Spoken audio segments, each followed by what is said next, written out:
What's up again there, guys? Brian here at 3TR. Welcome to another episode of the People's Questions, where I answer all the questions that you guys have sent me over the past week. We got a good number of questions from large numbers, you guys, and I believe maybe one newbie and one person in particular who I really like their questions, so I'll be saving that one for last. But starting for simple, for a regular of mine going by the name of Cassidy Jay Williams, and you want to know, since Alien vs. Predator is your guilty pleasure, do you agree with everyone else's opinion on the sequel, Alien vs. Predator Requiem? Yes, I don't think it's a good film. Not even as a guilty pleasure. It's a serious step down from the first one. And although I thought the first one was like just good old-fashioned, fun, there was just a lot of potential with the idea of mixing a predator with an alien that I just don't think that they took it as far as they could have gone. There's maybe one or two good scenes I could think of, but that movie was mostly forgettable, and I just wasn't a fan of how they ended it. But you know what the hell can you get? Next question comes from Santiago Scarpino. You want to know, is there any game you particularly liked, that I didn't like, but I liked the sequel? Yes, one game comes into mind, and that is Assassin's Creed 1. I did not like Assassin's Creed 1. I could not get through an hour of it, and I hated the game. But ironically, I gave the sequel a chance, in Assassin's Creed 2, and I absolutely loved it. I can't describe how that happened, because I don't know. I still don't like Assassin's Creed 1. I never went back and played it. I just never liked it, which is interesting. Next question comes from Silver Leonhart 2099. You want to know, if Virgil had not been corrupted by Mundus and survived until Devil May Cry 2, how powerful would he have been, or at least in comparison to Dante, in my opinion? If Virgil had never been corrupted, had even allowed to live, saying he eventually got out, he would have been significantly more powerful. Virgil, in terms of raw power, Virgil has always been more powerful than Dante. There's no question about that, because of his personal drive. So, had he lived into his 40s, I mean, some people say that, he's alive in Devil May Cry 5. If he is, okay. But had he been alive all that time, there's no question he would have been way more powerful than Dante.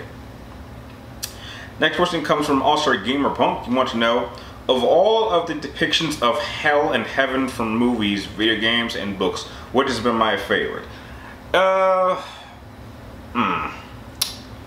In terms of heaven and hell, I can't think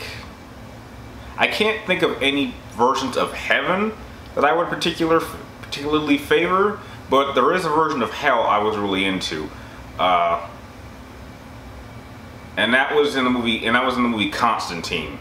I absolutely love the design of hell in that film, because it's like the movie takes place in LA, and basically what hell looks like, it looks exactly like Earth, but just everything's on fire, and there's people being tortured, and I like the demon designs. Really, like, if you can find a clip of when Constantly travels over into hell from that Keanu Reeves film, definitely check that out. That's definitely my favorite. Next question comes from the only newbie of the episode, going by the name of Hepsi123. I think that's kind of a playoff word from Pepsi, I'm guessing.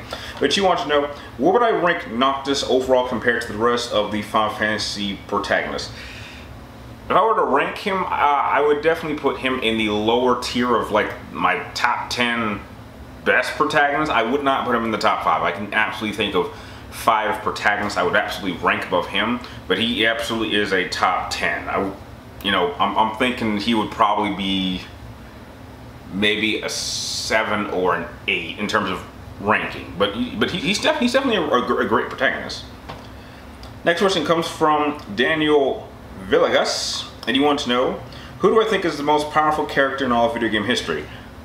I saw this question in the comments, and I'm not sure how you can scale power. I mean, I saw a lot of people say it was Kratos, but let's be honest, Kratos is not a planet buster or even like a solar system buster, and so I don't really know how you can compare power levels in terms of who's more powerful, because it's kind of the same thing that I have in terms of comparing Final Fantasy villains. Like, how do you compare who's really more powerful? Because there's different types of levels of power. You have people who are like the embodiment of evil. You have people who can manipulate time and space. You have people who are simply entities and immortals. You have people who can create entire dimensions. You've got people who can blow up planets. I mean, how do you even scale that? And so I really can't think who really is the most powerful protagonist in terms of power scaling. I don't know how anyone could really do that, because there's a lot of video games I haven't played, so there's probably a number of characters that I'm not aware of.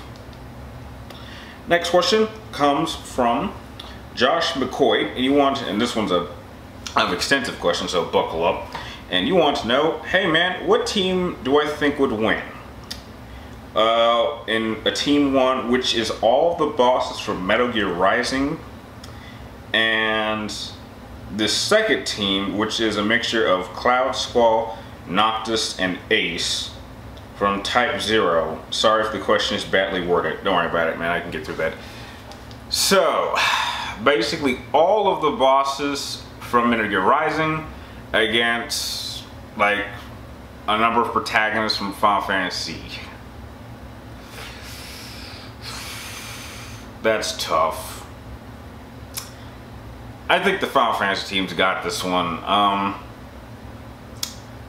I think what it comes down to is a lot of the bosses in Metal Gear Rising, they're strictly technology based, and they don't really have access to wide scale damage attacks, as opposed to Final Fantasy characters. They've got a whole arsenal of that. They've got limit breaks.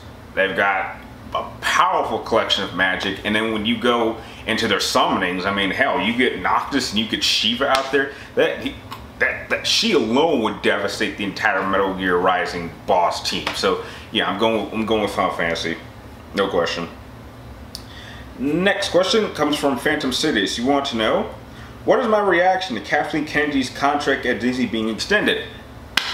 You know what? Whatever. They can do whatever the hell they want. Heck, Disney's Star Wars is dead to me. I mean, my memories of Star Wars are with the Lucas Star Wars. So if they want to extend this bitch's contract another 3 years, that's fine. Not planning on seeing any more of your movies or your really shitty animated looking show. Might give the television series a chance from John Favreau. I hope it says his name. I saw the picture of the Mandalorian. Has potential, but you know, we'll see what happens. But heck, they're lost. I mean, if they want to run this company, and look, here's something that would be really interesting. What if Disney handles this property so badly that they're forced to sell it? I mean, that would just be incredible. I mean, it probably won't ever happen, but just the idea. Next question comes from JBat. You want to know, do I think that Venom will get a lot of screen time in the movie Venom? Well, I've seen Venom. I'm on the fence of whether or not I want to do a review for it, so you guys let me know in the comments. But I can tell you that Venom does have a good amount of screen time, and even when you don't physically see him, you hear him throughout the film. Like, once Eddie Brock kind of gets used to Venom, Venom's all throughout, and I really enjoyed it. So I don't think you have anything to worry there.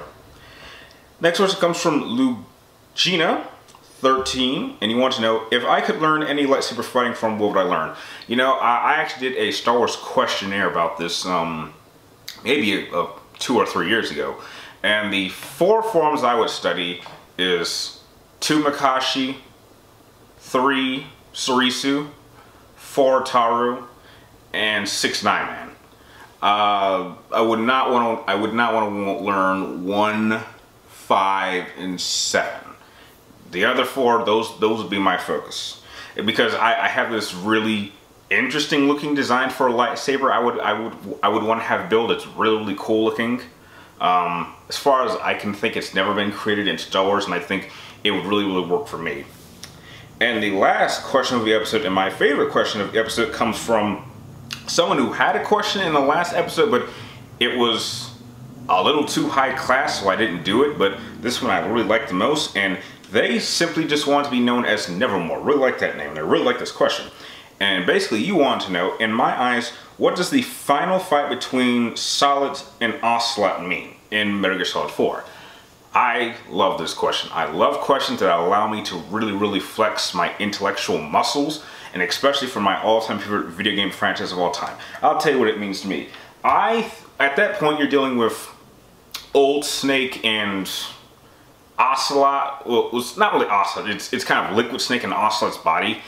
It symbolizes to me, it's because the dynamic between Liquid and Solid is that Liquid kind of wants to bring back the days of Big Boss where legendary soldiers like them were honored and revered. And this is something that he said in his speech in Metal Gear Solid 1.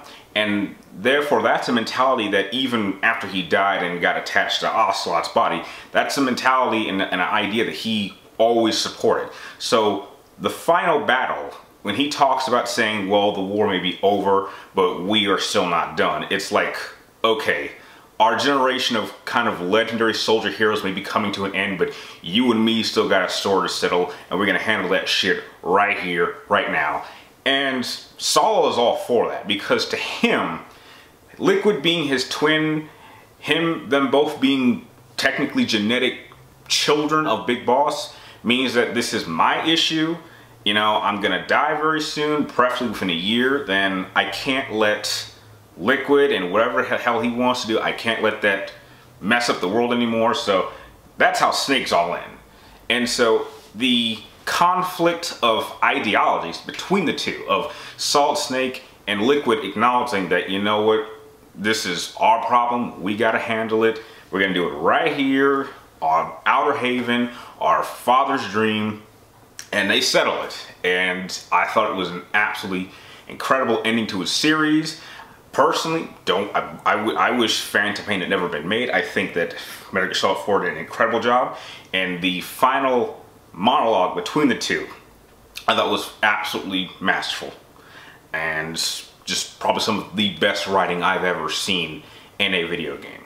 So that's initially what the final fight between, you know, Liquid Snake and Solid Snake, or Old Snake and Liquid Ocelot, stands for. But yes, thank you for that question, Nevermore. Really loved it. And with that, those are all the questions that you guys have sent me over the past week. I'd like to thank all of you guys that sent in your questions. If you guys have any more questions you'd like me to answer in next week's video, be sure to type them in the comments down below. But make sure you get them into me before next Wednesday, preferably around noon, before we start filming the next episode. And like always, thank you guys for watching. You're awesome, and I'll see you next time.